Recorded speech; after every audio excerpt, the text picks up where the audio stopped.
That's really what my label's been doing for 20-something years. You know, the question is, what do you look for?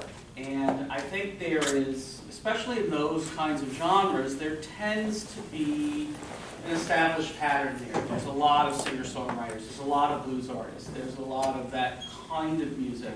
So you're looking for something unique. You're looking for something that, you know, as probably most of us hear. It's like you hear a guitarist play a couple of notes and you know that's that guitarist, right? Because they're unique, they're different. You try to get, you know, one of the things I try to look for is what makes this person, you know, special than the rest. And a lot of times that could be the songs they compose, the way they style things, things like that. So it's a uniqueness that I look for because, especially for a music form that's almost 100 years old, you know, it can seem pretty monotonous, and so that's really the key of what I look for. And just in terms of other things, just a passion for what they do. And I think, you know, I know that seems to be given, but some people are more hungrier than others and really want this. This is what they want to do, and I think those are the keys for me. Okay, so Drew is an on-air announcer at one of Long Island's great radio stations, WEHM, and what I particularly like about EHM and the staff is that they do pay, as a commercial radio station, they do pay a lot of attention to local artists. We do think that that's a great thing. So tell us a little bit, I guess maybe in general, about EHM's general format, and then maybe talk a little bit about the opportunities that the station offers to local artists on and off the air. Sure. Thanks, Norm, and thanks for having me here today. Progressive Radio for Long Island, 92.9 and 96.9 EHM has been around for about 25 years now. We're on the east end of Long Island, but the signal does carry up. I'd say to about 111 on a good day, sometimes points west of there. The spirit of the station was very much based in what we consider to be freeform FM, going all the way back in the good old days of WNEW, and then carried on through LIR and DRE. There's some heritage in that where we kind of keep it loose, and we try not to fall in any one kind of genre. We try not to be classic rock. We try to be a little bit bigger and broader than most, and we try to be as inclusive as possible. EHM, we're blessed here with a really rich local musical heritage, and we have a dedicated program called the EHM Local. It rolls into town Tuesdays at 7. My friend Harry, who does PM Drive, hosts the program, and we are actively soliciting talent on the air. You can send your MP3 file right through the website. You can upload it right through ehm.com or to Harry at wehm.com. And to Mark's point, we are looking for hungrier. There are bands that come at us from multiple angles. As you can imagine, everybody wants to get attention. I'd say the stuff that really resonates with the station, stuff that's a little bit left of center, bringing something a little bit new to the table, a little bit more passion and fire than most, and that's generally what we hear that makes it on the air. So I hope that answers the question. So David, you are, as an attorney, assuming that one of the very first things young and upcoming artists think about is, do I need an attorney? To come in, do I need an attorney to get into this business? So I guess my question to you is that, when you do maybe a first-time chat or a consultant hour with a new artist, they may have a lot of questions for you, but what are 2 or 3 things that you want to know about them before you even consider maybe engaging in a relationship, a legal relationship? Good question. Thank you for having me. Let's see. First, I want to know who's writing the music that you're performing, because it's very important to protect that. I want to know how you came up with your band name. I want to know if you have any agreements with anybody, if you've entered into any contracts that we need to review to find out whether or not you've bound yourself into a situation that might be not a good situation, just so that we can deal with that situation and know what it is. Most people that come to me really don't have any idea of the legal component of the music business. So a lot of my time is spent with a little bit of education about copyright, a little bit of education about what it means to create a sound recording, a little bit of information about what it means to collaborate with somebody else, because these are very important components of determining who owns the work that you create and who has the right to share an income from that work. So these are, you know, these are the basics that we start with. So Linda, you obviously have done a lot of different things that really involve working with young people, students. And I guess what would be 2 or 3 points that you would like to know about a student who just blanketly says to you, I think I'd like to get into the music industry. From a career counseling standpoint, what are some things that you'd like to know about them to see if it's really something for them? Well, because there's so many facets of the music industry, I guess I first would want to know if they are a performer, if they're a musician. Because if they want to be on the stage, that's different than someone who might want to take a role in the business area or a label.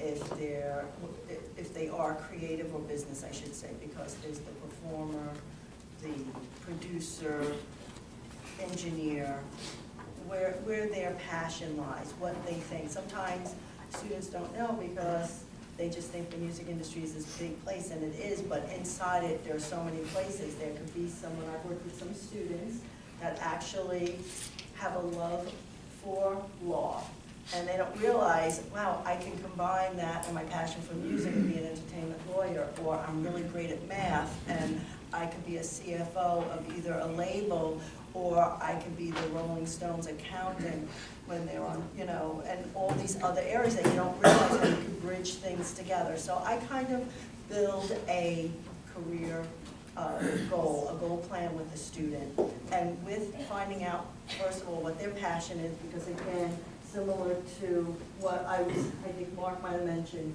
you know, the passion is what drives a person to their dreams and desires and success. And so with that, we try to layer things in. And as a student, also I introduce all these wonderful opportunities that you have as a student, such as internships. And I can tell you, whatever your passion is, and it could be all different in this room, there's an internship out there for you.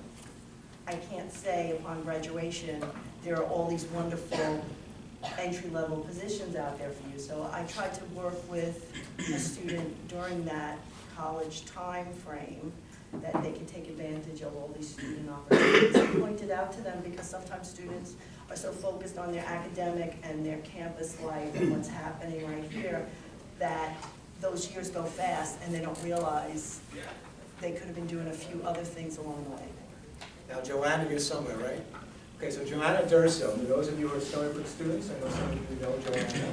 Joanna, I just want to stand up and just say hi. Joanna works in our career center here, and as a segue to what Linda said regarding internships, I know some of you have heard Joanna talk about internship opportunities.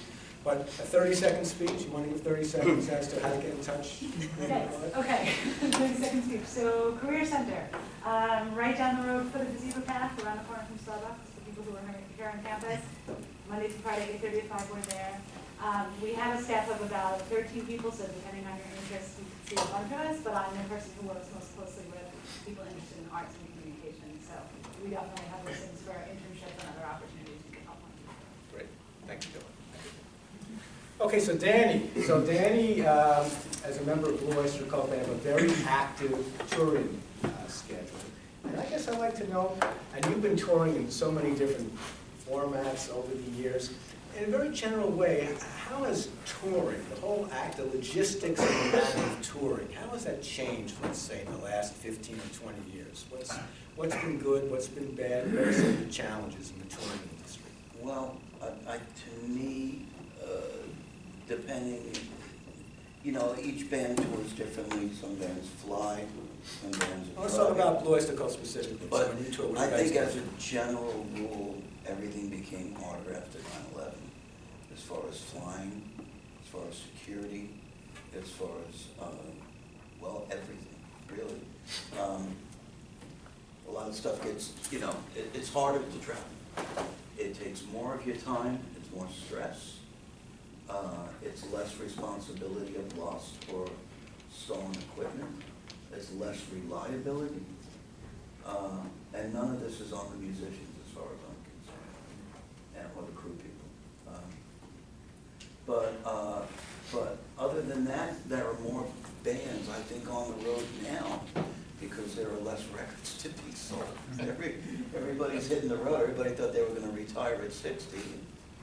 You know? But then you realize, you know,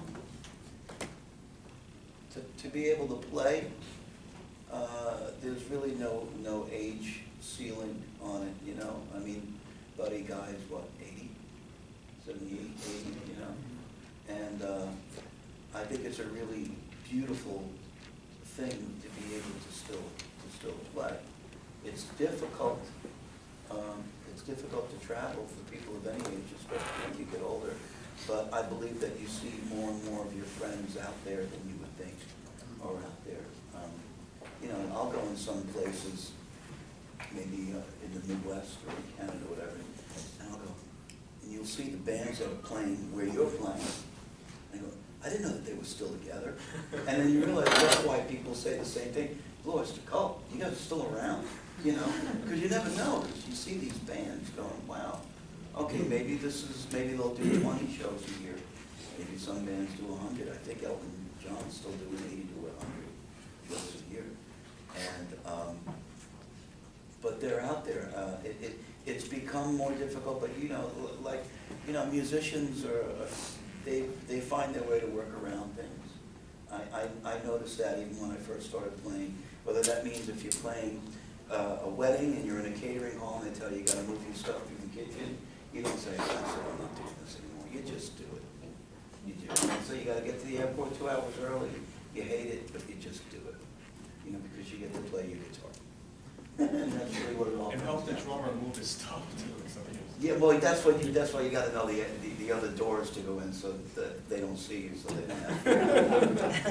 We'll talk more about that, thanks. All right, so Jim, Great South Bay Music Festival, we just released the final, well, not the final, but the full announcement as of the bands that are set today. So talk a little bit about what that festival is like, maybe some highlights that you're looking forward to as far as some of the acts coming. And then beyond that, maybe talk about how hard it is to put a music festival on at the size that you put it on. So tell us a little bit about who's coming and then tell us what some of the challenges For are. one, it's a family music festival. So it's not a millennial festival or just a punk festival or anything. It's a little bit of everything. All 4 days are a little bit different. We have bands like Sublime and the Dirty Heads and Thrice and Front Bottoms, bands like that. We also have Dickie Betts and Little Feet and Hot Tuna, and we also have jam bands like Humphreys McGee and Papadozio and Pigeons Playing Ping Pong. Which is the best name of the week. It's a great name, and the band just actually sold out 3 nights at Brooklyn Ball. Yeah, Say so that it's name one more time. Pigeons Playing Ping Pong. Pigeons Playing Ping Pong. Look it up online. And they're a great band. If you like instrumental, progressive fusion kind of jam band stuff, they're really great. So it's that kind of thing. Thursday, Friday, Saturday, and Sunday, they're all, each day is a little bit different. As I said, it's a family music fest, so we see families and little kids, and you know, we bring in a touring kid show on Sunday morning. So that's what I want to see. I want to see, like when I was growing up Central Park, I'd go to Central Park on the lawn and I'd see, you know, a band at the band show, and there'd be blankets everywhere and families listening to Hendrix, or, you know. And so that's what I wanted to see for this festival. And so yeah, it's a lot. There's 4 stages and 65 bands of all types, and it's a lot of work. It takes a whole year. Actually, it takes longer than a year because we're already booking next year now, and in July is this next festival, so we're already putting bands in place for 2019.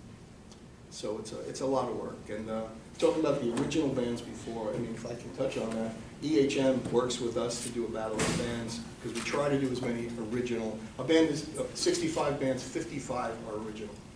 We do 10 tribute bands, and so the rest are all original acts.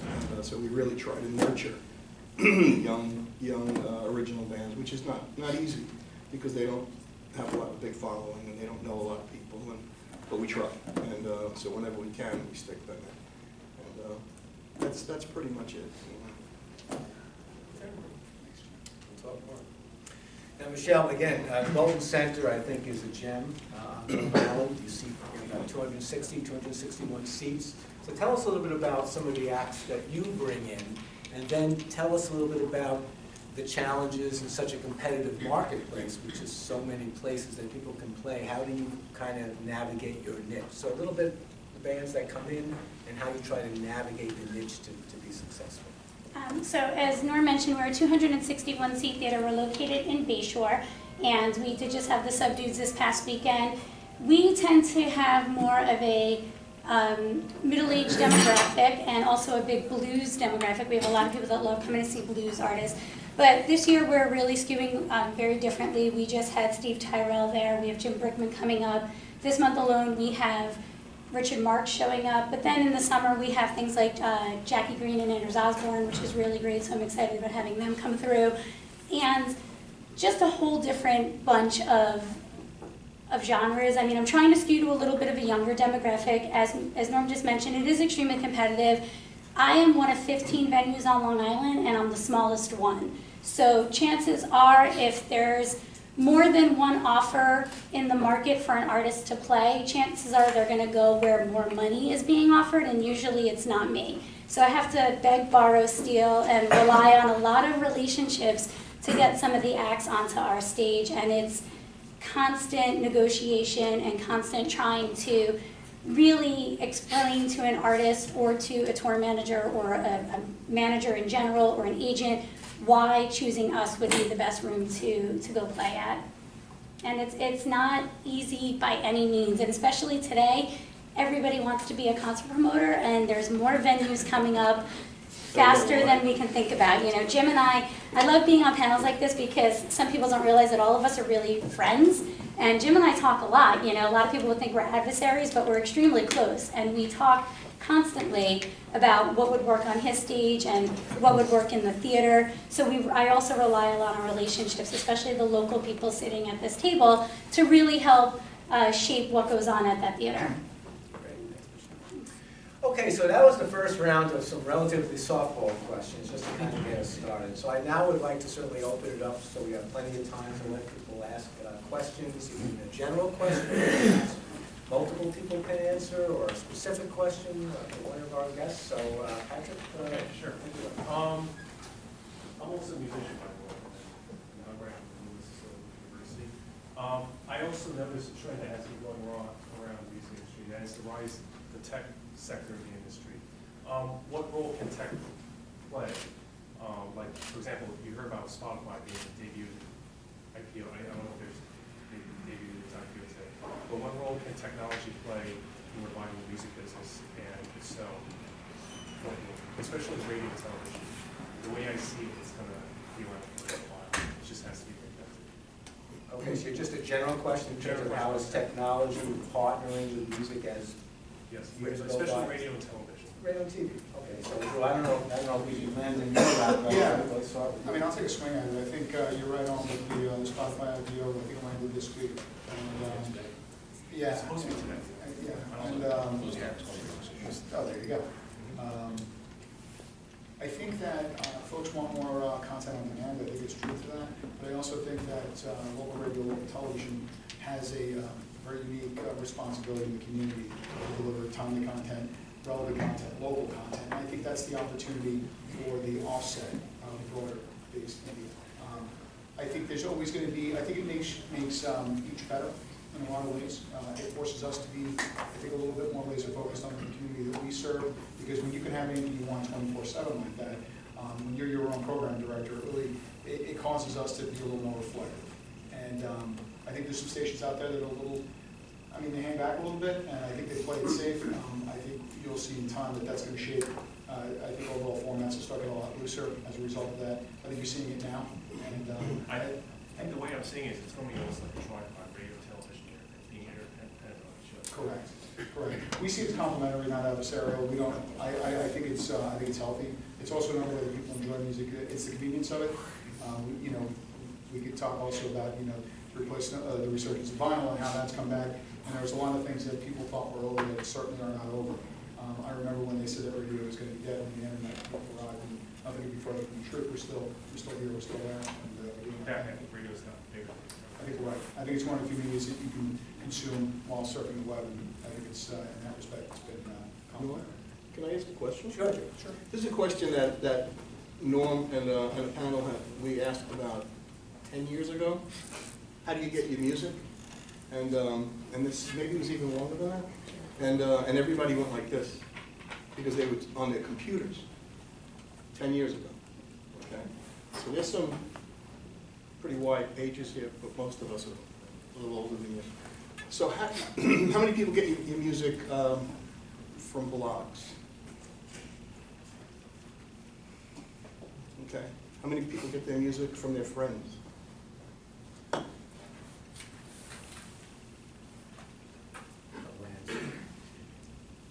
How do you get your music? You. Yeah. Through Apple Music, they'll make playlists for you based on what you listen to, like new suggestions of new music that you like. Spotify also does that.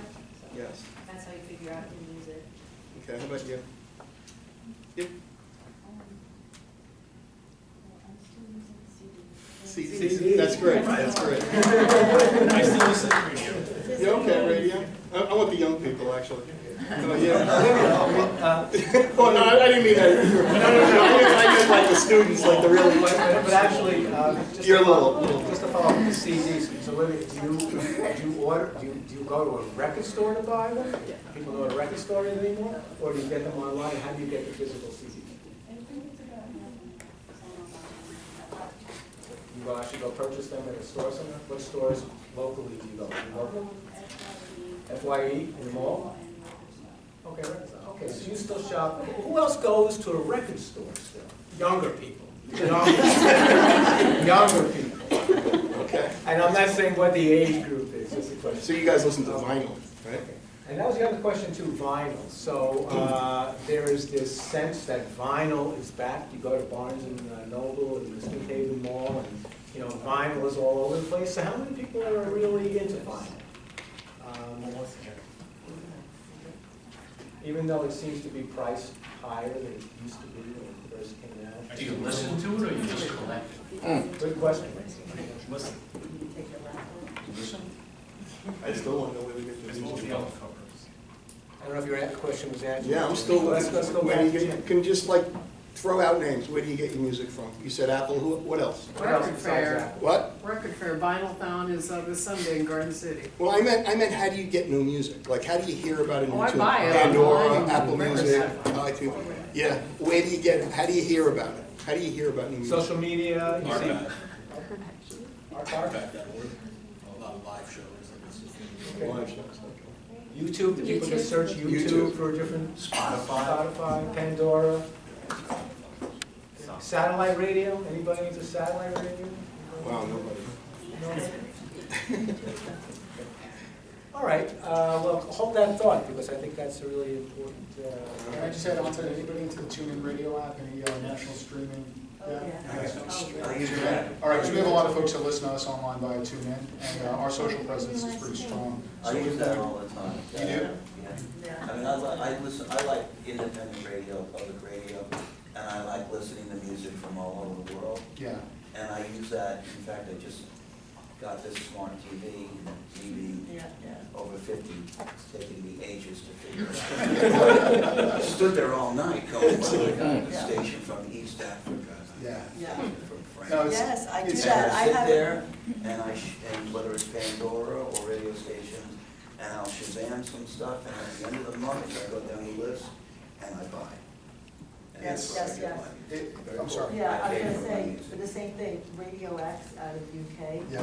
through TuneIn, I play it all the time in my house. I love it. Well, I mean, the great thing about public radio or independent radio, I'm always surprised, and I listen to music 24 hours a day.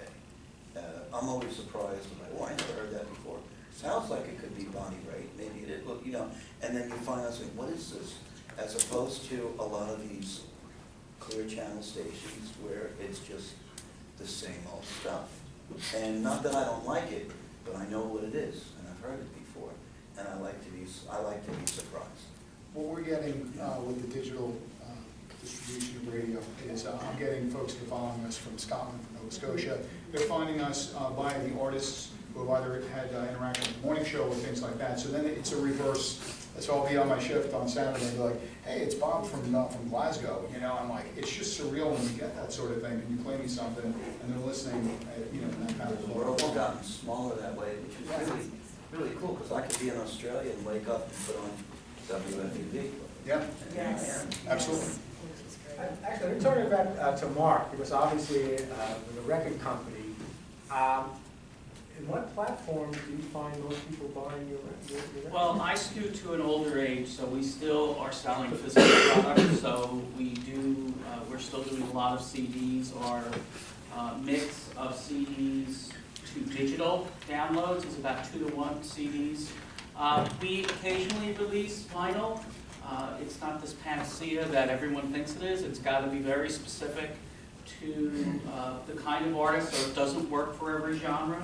Do you do special vinyl, like colored vinyl? I don't do I mean, that doesn't really work for my audience. What they want is more content, so extensive liner notes, extra pictures, things like that. That to the audience I have, that's more interesting than, let's say, than something like that. What's that? Will you couple vinyl with the download? I haven't done that yet because I've only done about 3 vinyls, and they've all done very well. Actually, one was by Andrew's Is that right? coming down. So, you know, it just really depends. And I think one of the most important things you have to really, that I always talk about in my classes is audience identification. Who's actually behind you? You know, who is actually your audience? How do they consume music? You know, is it by vinyl? Is it by download? Is it by, you know, playlists and things like that? That's really important. It's not just, you know, these broad swaths, you know, give us kind of an idea of where the music industry is, but you have to figure out what you're doing in your genre and make that work and understand it. Yeah, I want to tie together 2 things. You were asking about tech before, and how tech's changed the music business, and you're talking about knowing your demographic, and I'm going to point out that lots of the distributors of music nowadays, Spotify, Pandora, Apple Music, they all have analytics available to the people that are putting out the music. So for example, if I manage an artist and I want to find out where her music on Pandora is being listened to, I can get that information. And for example, I find out that an artist has a big following in Mexico, you know, because I deal with a lot of international artists. So when I see that, we talk about touring, and if we're in California, I might route the tour down through LA, San Diego, into Mexico, because I learned from the technology where the artist is popular. So that's not stuff that we used to be able to pick up from, you know, from radio station callings necessarily. Right. It's sound scan on steroids, right? Which you can really pinpoint stuff. Okay. Other questions? Some questions? Yes. This is a tweet, and that's part of where I get some of my music, between that and Facebook. This is a tweet from Sire Records from a week or 2 ago. It says the Washington Post has an article that headlines CDs, vinyl, they're finally outselling digital downloads for the first time since 2011. So keeping that in mind, can you guys tell me some of your favorite records that you own? Recent records. It doesn't have to be. I mean, I don't necessarily buy anything new. I mean, I still have Yes records that are 50 years old, so. Oh, gee. I know. Most of us, I can speak for myself, I have a huge collection. I'm always buying music. Recently, Lake Street Dive. I love to buy physical. Downloading is convenient and all, making the playlist and stuff, but there's something about, you know, I'm old school and touching it. I like to touch it. I like the liner notes. I'm into the album graphics, which I don't know, if I'm downloading something, I'm never really looking at that. I never print that out. But, yeah, all sorts of, you know, I love music as long as it's good. Every genre of music has its place. The new Beck stuff is really great. You know, it's lots of choices out there. Speaking of articles, there was an article just, you got a question? Oh, no. Okay. There was an article, I think yesterday or the day before, in New York Times Big Spread, that's talking about the state of the ticketing industry, and the focus was on Live Nation, which I'm sure Jim has a lot to say about, I just read that article. and Ticketmaster. And I guess the question to the group is, because Danny mentioned that artists that you would think maybe would call it a day at some point are still out there because record sales really are not bringing the income in, so they're still touring. So I think just as a group, who, let's say this summer's coming up, we're talking about festivals, we're talking about amphitheaters, who considers themselves someone that goes to a lot of concerts a year, whatever that might mean in terms of a lot? Maybe 6 a year? 6 a year is a lot. I don't know, I'm asking. Well, I know, forget about you guys. So, well, let me ask some of the students, in terms of, is going to a concert something that is part of your entertainment mix with so many choices that you have? Because for some older people, going to a concert was one of the prime things that you would do. Yes? Do you mean a concert or a show? However, live music. Live music. To go see live music somewhere. So, people go see live music? Who are you going to see? Who are you going to see? Who's been to a show in the last Who are month? you going to see? Okay, okay, Dalen, let's go, Dalen, okay, Dalen, people haven't spoken yet, Dalen. I mean, I'm going to Lord tomorrow in Brooklyn. Cool. I have a friend who's in a band, so I'll go to some of his local shows.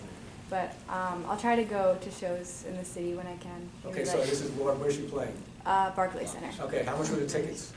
100, but it's like $100 front row. Front so, row? $100. Yeah. And was that, is that including fees? Yes, because I got it on Ticketmaster. Okay, so $100 for everything, soup to nuts. It's not awful. Okay. Who thinks concert tickets are too high? The expenses are too high?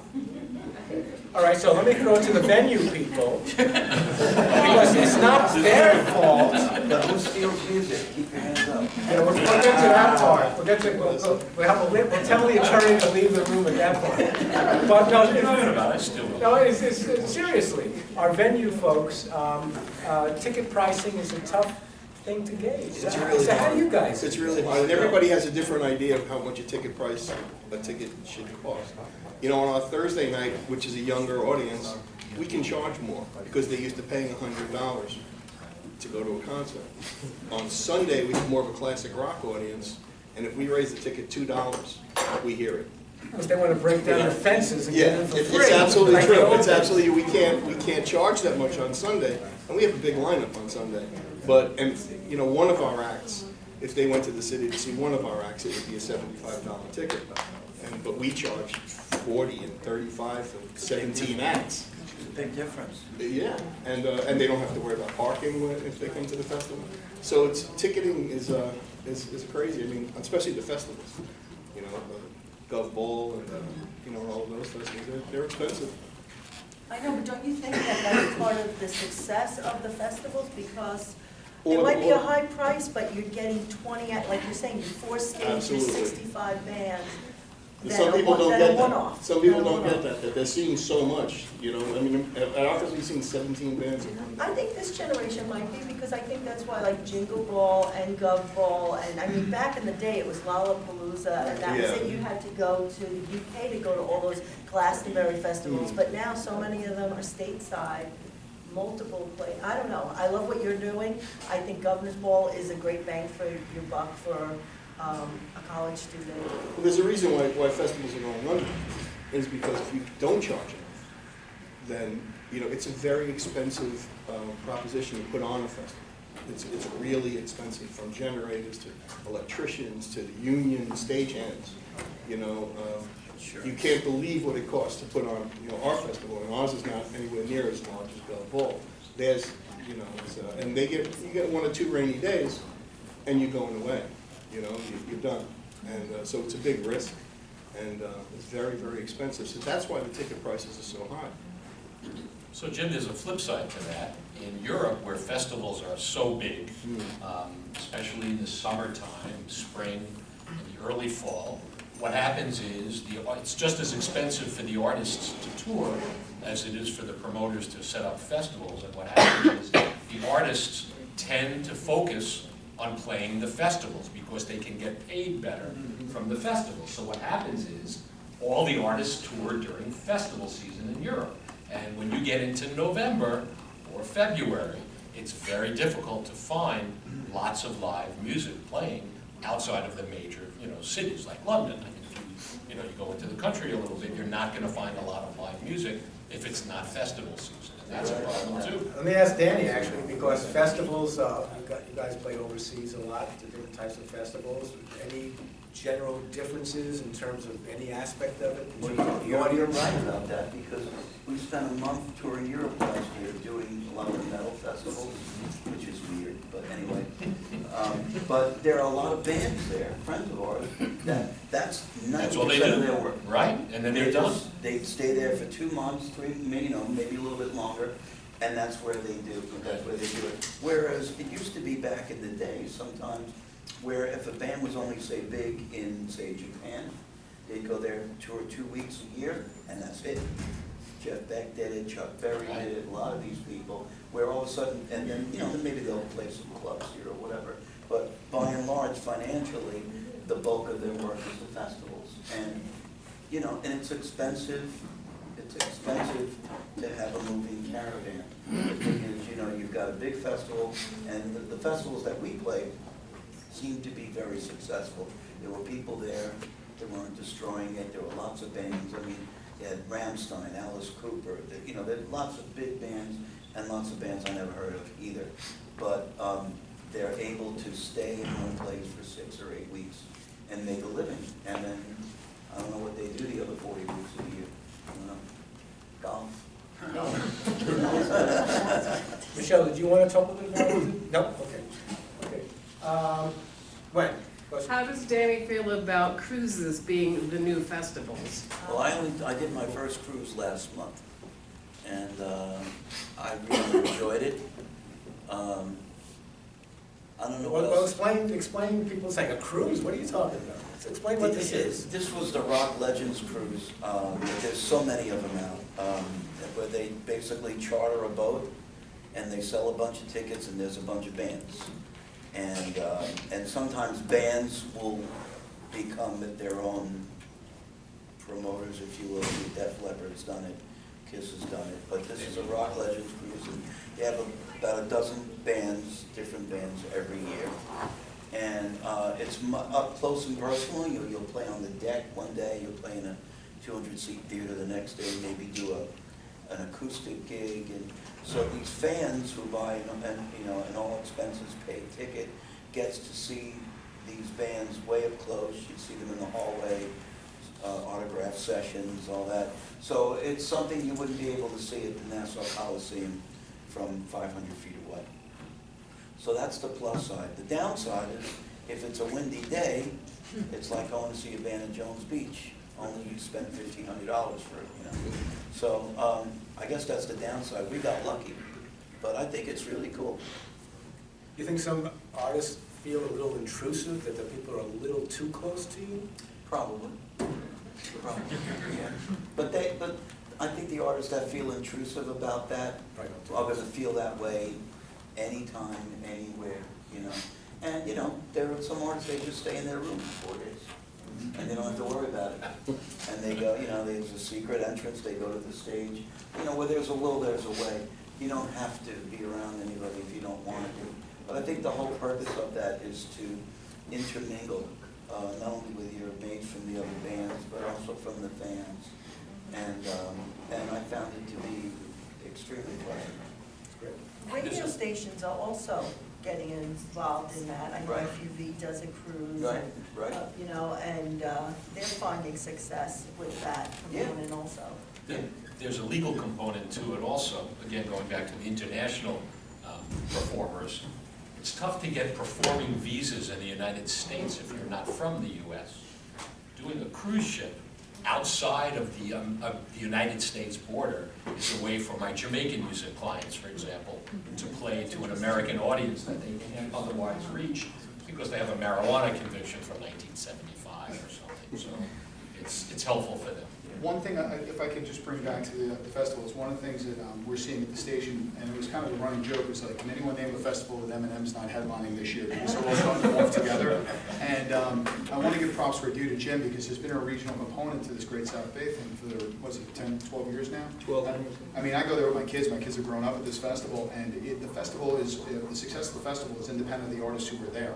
And it's really, we're going to the festival just to be at the festival. And I know that, yeah, there'll be bands that I enjoy more than others, but I know that there's a good value to be had in spending my time there, and I'm going to be exposed to good regional bands. And it's a cross-section of stuff, so it has its own vibe. It kind of stands in its own, you know, its own area. And you're going to see local bands, and there's a great local band called Memphis Crawl that I love, and I know Norm does as well. That's going to be out there on Sunday. And they've worked this thing really organically and earned a spot on the stage there. And I think it's exciting when you see that kind of stuff. And I love the local stuff. And, you know, just a hat tip to Jim for keeping it afloat. Let's talk about merchandising, because I think a lot of bands, again, because of the challenge with record sales, besides the concert tickets, I think a lot of artists are looking towards branding and merchandising as another income stream. So let me ask the folks, I mean, who is still into like collecting like t-shirts of your favorite bands or other kinds of paraphernalia? So just shout out, is it mostly t-shirts that you guys go for? I like posters. Posters? What's the weirdest kind of band thing somebody bought? Can anyone think of something else kind of weird with a band's name on it or something like that? Socks, underwear, or That's Kiss, you can get Kiss toilet paper. toilet paper? I'm saying Kiss will put their name on everything. Well, that's true. But I guess there's a legal component to that too. Right? Sure, well, rolling papers is probably the weirdest thing. Yeah. Rolling papers, scarves, hats, guitar picks, drumsticks, you know, all that kind of stuff is I was very trying to popular. laundry played at a park. You know, I Just They think have a to- lot of good merchandise. And just to follow up on that, I mean, for the artists that are out on the road, you know, the ones that can figure that merchandise out, and that's again knowing your audience, so you can pick something. But, you know, that becomes a significant form of income besides the amount of money you do the shows and things like that. So even if it is just some t-shirts or things like that, it really, over the course of a several-week tour, can make a magnificent difference. Because if you release a record every year or even every 2 years, eventually you're playing the same places. They have your record, but they still want to support you. So if you have a t-shirt or something like that, they're very happy to buy that. So I think that's a really important part in terms of income and things like that, that artists sometimes don't take advantage of as much as they should. What's wonderful about the technology question that came up earlier, and what you're saying, Mark, is back in the day, if you didn't get that t-shirt at the show, unless you went to another show, it was almost impossible to get that tour t-shirt. Oh, yeah. But now, with the internet, you could go on and you could order the mugs, or when you have more cash flow, you could get the sweatshirt that's $90, and that's a really nice, you know, convenience. Yeah, sure, and if artists, you know, can set up their site where they're actually doing that kind of merchandising, even, as you know, even better, right? Win-win-win. I think another new technique that a lot of up-and-coming artists have used, in some cases very successfully, is the whole like Kickstarter and pledge campaigns. How many folks in the room have supported a local artist through social media, where you see your artist is asking you literally to help pay for the recording of their record? For $10, they'll give you this little thing. For $25, what artists? What's good about that? There's an artist that was on Cruise to the Edge. They're called Life Signs. So actually, the person next to you. Oh, sorry. Well, I'm saying their Kickstarter actually paid for their album within 2 days. Who's this so now? it does make a difference. Well, which artist? Life Signs. Okay, but you wanted to say something. No, there's a Brooklyn band that I've been following for about 7-8 years now, called the Giraffes, that they've got some kind of Indiegogo or some sort of campaign. I haven't contributed yet, but they've got this whole, you know, Facebook Blitz thing going on where they're basically posting like every single day. Actually, I want to ask Sean and Ryan over there. They're members of a great local band, Quarterloss. They're a terrific band. And I want to ask you guys, since you are in a working band and you have moved up the food chain to a certain extent, what are some of the challenges that you guys have? Maybe talk about your band a little bit and talk about some of the challenges that you guys are facing, kind of not being really new anymore, but trying to get to the next level. Yeah, I mean, getting to the next, I don't know what the next level is. I mean, I'm a teacher by day, so the next level. We all have day jobs. Yeah. So the next level for us is just getting our music out to more people. We want to really get as many people as possible to listen to what we have to do. You're really good by my fast, so. So, I mean, so how is it, well, for instance, obviously with day jobs, your ability to kind of just pick up and disappear for weeks at an end is not realistic. So, do you feel that there are enough venues for you guys to play in the area, or? Well, as you guys mentioned, keeping things fresh is very important for us, so we don't like to oversaturate this area. So we've been trying to do small tours on weekends, long weekends, Columbus Day weekend, when we have 3 or 4 days off. We'll hit some of the cities around New York City, Philadelphia, Connecticut. So that's kind of what we started doing this week. And the record that came out at this point a little while ago, what was some of the, tell the class how you basically went about putting that record out, as trying to put out a CD. Well, I think we had, I mean, what Mark brought up about the fire, we've kind of always had that, we have a very, our style of music, we have 3-part harmonies, we have guitar solos. I mean, our first track on the album, I think it's like 7 minutes or something, 7 or 8 minutes, like 9 minutes. I mean, it's, so like these aren't like, record, these aren't radio friendly, necessarily. I mean, possibly, but I mean, we're played on USB, and thank you for that. And, but I mean, we're not doing this to write the 3-minute hit. We're doing what inspires us, and I think to keep that fire going. So from the beginning, we kind of had that drive to. We've never personally made a penny off of the band. Everything's gone into. Shouldn't say maybe the lawyer should cover this here, but I mean, this goes into we put it under the mattress, and and all our money has been just building up that way. And as far as getting the album together, it was nice. It felt good to I mean, you're talking about we recorded Cold City in Richie Canada. He plays saxophone or something, some guy. But he has a studio. I mean, and it's a decent penny. I mean, sending it out to Sterling for mastering. I mean, it's a lot of money for bands that play some gigs that we make like $300. So I mean, I guess that's the good thing about having day jobs. We don't rely on it to make a living. So at first there was some argument about not taking home a penny. Every gig, everything we get paid went into a joint bank account, and we didn't see a dime of it, and just saved for touring expenses, hotel rooms, tolls, and recording predominantly. So yeah, so it's nice to pay for that recording. Yeah. Just all out of money that we had. We weren't even thinking about money going through that. And actually, let's talk about recording. How many folks really play music? How many of you? Okay. How many of you actually have recorded your music? Okay. And how many people have actually done something with the recording of your music? Basically, release it locally or put it online. So a bunch of you have done that. So I think it's interesting too, and I'd like to hear from people certainly on the panel and the audience. The whole process of recording an album has clearly changed over the last 15, 20, 25 years.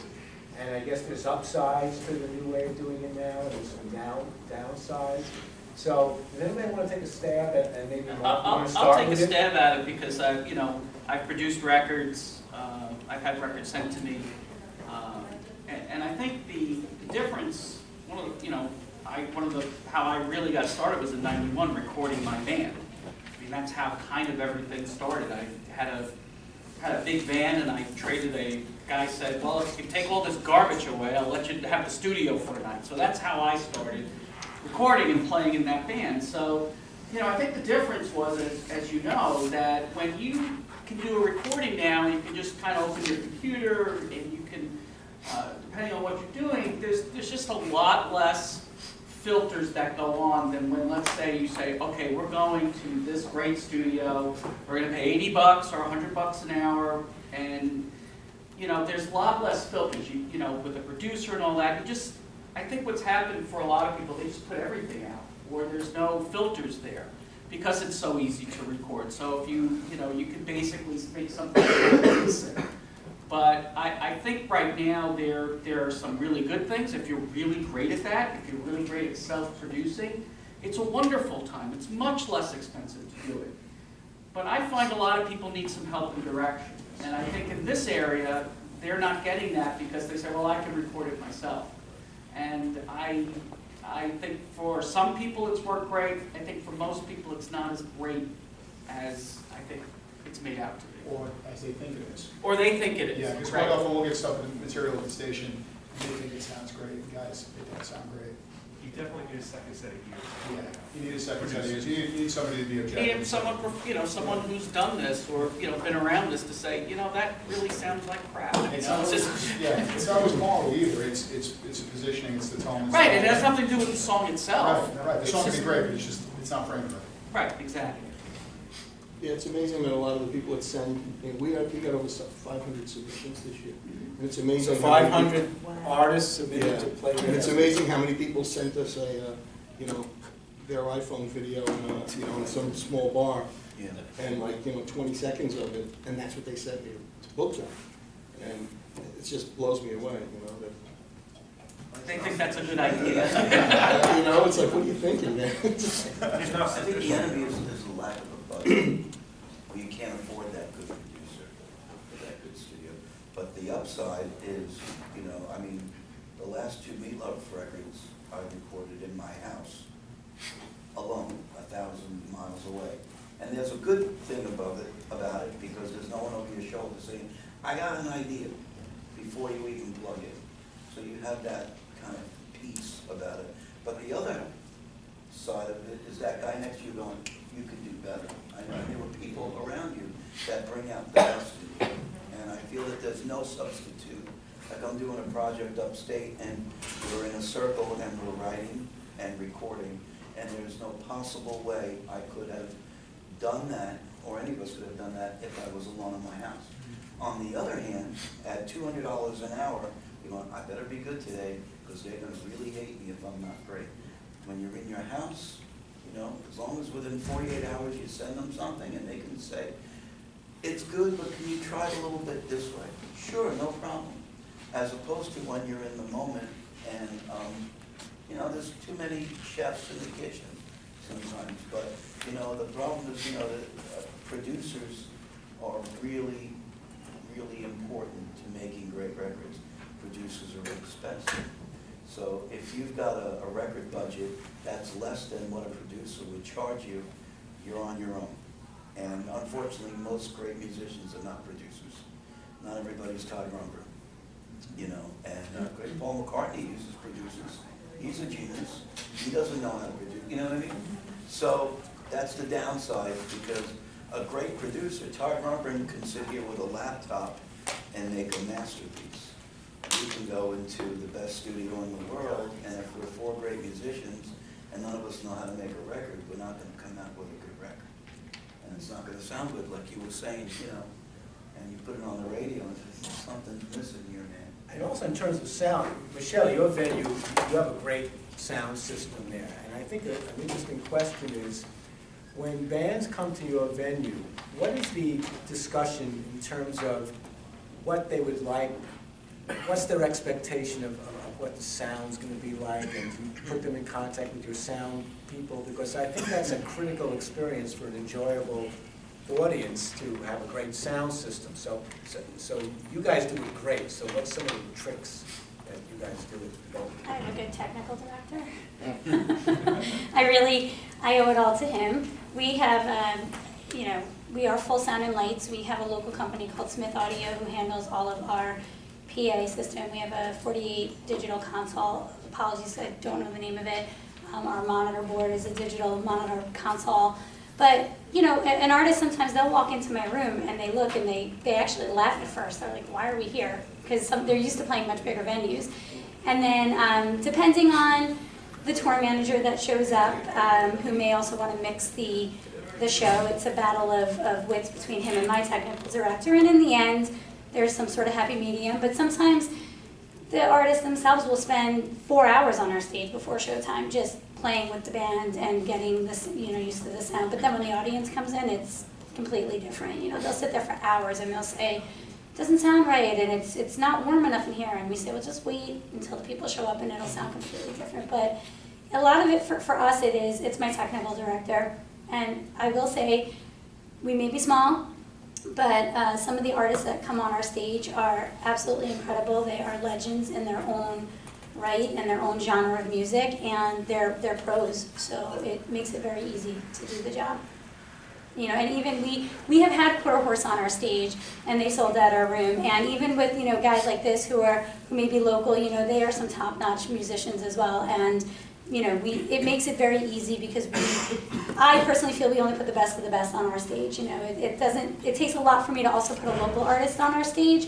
So for them to garner my attention took a lot, and it means a lot. So to get to that point is pretty special. So that's how we sound good. My technical director. Some first-time questions from people who might have a question, because we have a little bit of time left as a group, and then we'll kind of break down. Dan, I want to ask you a question. When you guys are touring, you walk into a venue, and I know you guys, well, talk a little bit about a band of the stature of Blue Oyster Cult. How many people are part of the team that goes out on the road? So who's involved in this? Well, we got 5 guys in the band. The 5 band members. 2 crew guys who do the work of 5. Okay, what do the crew people do? Multiple jobs. They set up our gear. One guy doubles as a monitor guy while we're playing. The other guy is the kind of the crew chief that gets with the local crew, makes sure that whatever gear is rented or supplied to us is the correct gear and set up correctly, so then when we get there for sound check, it's in some form of being put together. And our tour manager is our sound man. And he's also handles the merch and the settling of the money and this and that and putting together somebody who can do lights, because we don't travel with a lighting guy. So we're basically an 8-guy caravan, and it should be more, but it is what it is. But they do, the crew guys really do a great job. You just pray that not everything goes wrong at the same time. So, you try and have spares and 2 of everything, and keep your fingers crossed. So when you guys, and this is maybe other bands like Blue Oyster Cult, when you guys go to a series of shows for the weekend, individually you're bringing your own instruments. Yeah, and it depends. Like when we went to Europe, we only brought our guitars. If we do local, like we were this weekend, we brought drums and amps and everything. But usually we just, the bare minimum, guitars, maybe cymbals, and hopefully it makes it when you make it. I take my guitar on the plane because I know when I land, I want that to be there with me. So, but you're at the mercy of time too. We've gone on stage to 50,000 people and just walked on stage and plugged into amps we've never seen before and played and hope for the best. No sound. And that's no way to do it, but you'd be surprised how many other people have to do that. So I want to touch upon something really quick when we were talking about ticket prices and why things are really expensive. You just mentioned that he shows up to venues and sometimes plugs in and plays. When we're putting shows on, probably Jim and myself, a lot of the time when we put an offer in for an artist, we are told right up front that we, the venue, are responsible for all of their backline gear. So tell them what backline is. So backline gear would be, for example, he's not touring with drums. We have to provide the drums. Other than their guitar or maybe other than their bass, we have to provide the bass amps. We have to provide the drum kit. We have to provide the keyboards.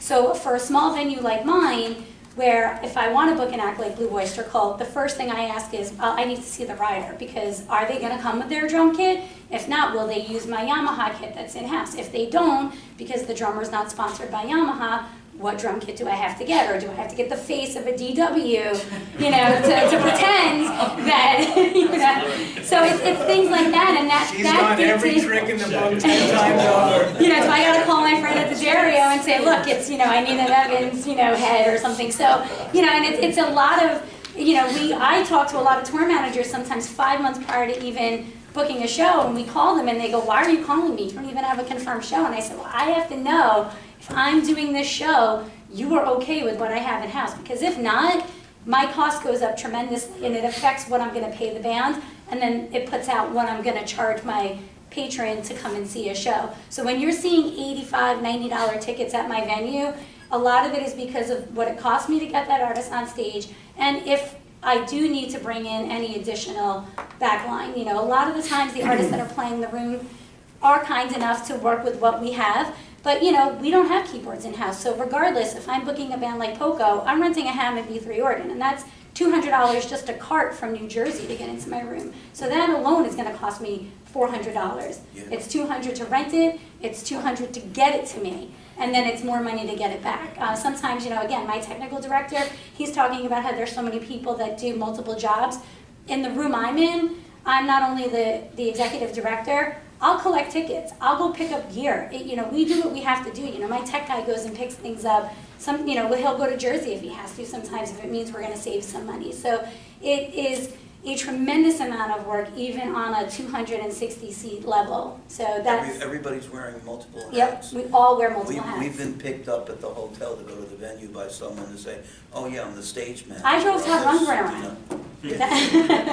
Everybody's wearing multiple hats, absolutely. I've acted as the runner, as the executive director of a facility. I picked up B.B. Newworth at the train station. I drove around the Whalers. I've had everyone in my car from Edwin McCain to, again, Todd Rundgren. You do what you have to do, and it doesn't really matter the size of your venue. I was doing it when I worked at West Point Music Fair too. I always said if I ever resold my car, it would have like a really high value. So many people in that seat. Say George Washington slept here, so and so. Yeah, every butt's been in the seat of my car. Absolutely. Okay, we have about 5 or 10 minutes left as a group, and I do want to break down and let people chat a little bit. But I want to let people that still have some specific questions to any of our panelists or in general. Any first-time question askers before we go to repeat offenders? Okay. All right, so let's do a repeat offender. I'm just teasing.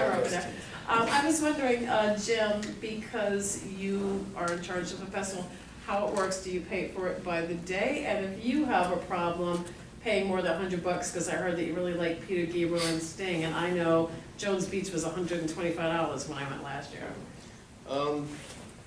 Well, it does come down to, most of the time I don't have to pay for tickets. We're spoiled.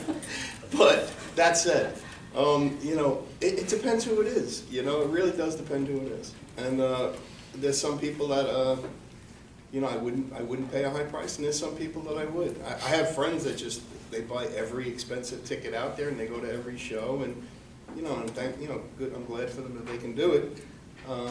But I think in some cases tickets are really too high. They shouldn't have to be that high in some cases. And I think in other cases they're really, really affordable, and people don't understand it. Like New Orleans. Jazz Fest is a great price, you know what I mean, for all that you get there, 10 stages and, the biggest names in the world. And it's a great, it's very cheap. It's cheaper than any of the other festivals. And you got to get to New Orleans, but that's great too, yeah, it depends who the act is. And thank God I don't have to, it's the one thing that I have in my life I don't have to pay for tickets most of the time. So it's Great Spouts Baby, you pay by the day rather than by... Oh, I'm sorry. Yeah, you can buy a one-day ticket. You can buy a weekend ticket. But yeah, we have each day, and we have different levels of tickets. Patrick, you have another question? No. Okay. So let's maybe wrap up, and maybe we can ask our panelists to maybe offer just some thoughts in terms of maybe over the next, this is a pretty loaded question, but I guess over the next 3 to 5 years, what do you think some of the biggest developments in the music industry might be? It could be technology, it could be ticketing, or looking in your crystal ball, what do you think is going to be coming down the road that will affect the music industry in a very general way? Anybody wants to take a shot at that? Take a small shot at it.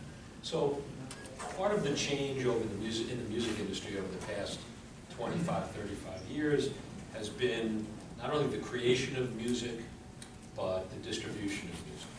And I heard somebody mention an article in the Times that talked about how downloads are now being outpaced by vinyl sales. The reason for that is not so much that vinyl sales are sky high, it's because downloads are disappearing. You know, Apple has just announced iTunes is no longer going to allow you to download music from them. Because it's streaming that's the future, at least the foreseeable future, until some technology that we haven't, none of us have thought of yet, comes out, where they just, I don't know, beam it to your head somehow. And nobody steals it. That's my idea. So I think what's going to happen is, what's happening now is there's becoming a consolidation where, since it appears for the foreseeable future that streaming is the future of distribution, I think that the way artists get paid from streaming is going to get solid. It's going to be, there's going to be some kind of standardized pricing. Because right now, the problem, the reason artists are hurting so badly is because there's been a change in the entire economy of the music business from the sale of record albums, which used to drive everything, to the sales of recordings now becoming promotional items. We give the recordings away so that you'll buy our t-shirts, or you'll buy our concert tickets, or you'll subscribe to our website or our social media platforms, so that we can go to Givenchy or or Jack Daniels and get them to sponsor some stuff for us. So what I see happening is it's becoming more fixed and more common as to how artists are getting paid from streaming. And I hope that that will help artists generate more income and know where they should spend their time to generate the income they need to live. It's important that. Just as an observation on the creative front, what we're seeing in radio, at least I think we've identified a trend. Gibson Guitars is struggling. I think you're seeing a lot more proliferation of electronic medium. We just had an interview with the Decemberists, I guess it was about 2 weeks ago. They spoke exclusively about the influence of New Order on their work, and you can hear it loud and clear in their music. I think synth is back. I think there's real interest in 80s new wave. I mean, everything, 70s ran its course, 60s ran its course, it's inevitable that this is back. So I think you're going to see much more technology proliferate around the art itself and the digitization of music. I think one of the things that, when I teach or talk to people, we constantly hear about all these things. And before I end, a lot of times, every couple of classes say, and it still starts with great music. And I think one of the, if we're looking at some of the popular artists, and it's because of the social media, and it's because of celeb that ends up driving everything, we're seeing a lot of entrepreneurial people who may not have the most talent rising to some sort of top. That's a bit disturbing, but I still think one of the issues that is becoming is that people who are in the music business, this idea that you could just be a musician like a Joni Mitchell, not have to worry about things, that's becoming less and less. And you kind of have to have this dual set of skills that sometimes does not end up making really great music. So I'm, in terms of the future, I think the ones who are entrepreneurial, if like Beck and people like that can do both, those will be the most successful. I think that's where we're going. I think if you you have to understand enough about the music business if you're going to do this to at least manage it. Doesn't mean you have to write your own contracts, but you should know what you shouldn't have and should have. So I think as compared to maybe 30, 40 years ago, I think people who are in this business and are trying to make a living need to be a little more educated. You know, there's not this separation anymore, and I think that's going to continue. And to add on to what Mark was saying, you know, so often with my students, they come to me and say, you know, music is dead, you know, music is going to be dead, and the labels are all out of business, and technology, whatever, and I will always say, I don't know where that's all going, and it is moving forward, but I can guarantee you there will always be a hit song out there. There will always be another great song coming because it's an art form. And with regards to the technology, it's amazing because we could all be entrepreneurial, as Mark mentioned. You know, I could have a label, I could be the artist, I could be, you know, Puff Daddy, right, doing it all. But should we all, and we all can, but we all shouldn't be doing that. That's not what all our strengths are. We shouldn't all be that person. And that's, you know, the people who are really talented and creative, and it's at the right time and it all lines up for them, yeah, they will be that person. But we will all not be, we're all not going to be Taylor Swift, or we're not all going to be whoever you're, you know, you regard as someone that you respect in the music industry, as a performer or an entrepreneur. Okay, well, let's do a couple of things first. Well, first, let's thank our panelists.